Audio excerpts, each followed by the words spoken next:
राज्यभर सुरू असलेल्या पोलीस भरती प्रक्रियेदरम्यान नवी मुंबईत एक धक्कादायक प्रकार उघडकीस आलाय.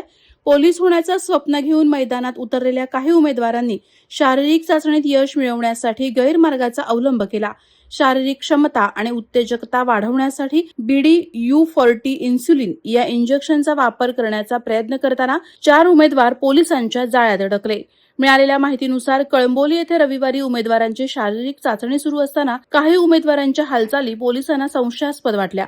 त्यानंतर पोलिसांनी संबंधित उमेदवारांची झडती घेतली असता त्यांच्या अंडरवेअरमध्ये लपवून ठेवलेली इंजेक्शन्स आढळून आली. या इंजेक्शनचा वापर करून शारीरिक ताकद आणि उत्साह वाढवून चाचणी देण्याचा त्यांचा प्रयत्न असल्याचं तपासात स्पष्ट झालं.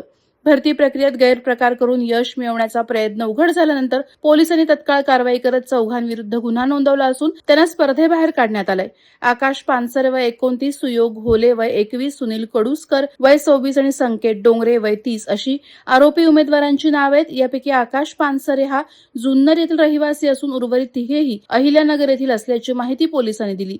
या घटनेमुळे पोलीस भरती प्रक्रियेच्या पारदर्शकतेबाबत प्रश्न उपस्थित झाले असले तरी पोलिसांनी तत्काळ कारवाई करत गैरप्रकार रोखल्यानं प्रामाणिक उमेदवारांना दिलासा मिळालाय. या प्रकरणाचा पुढील तपास कळंबोली पोलीस करत आहेत.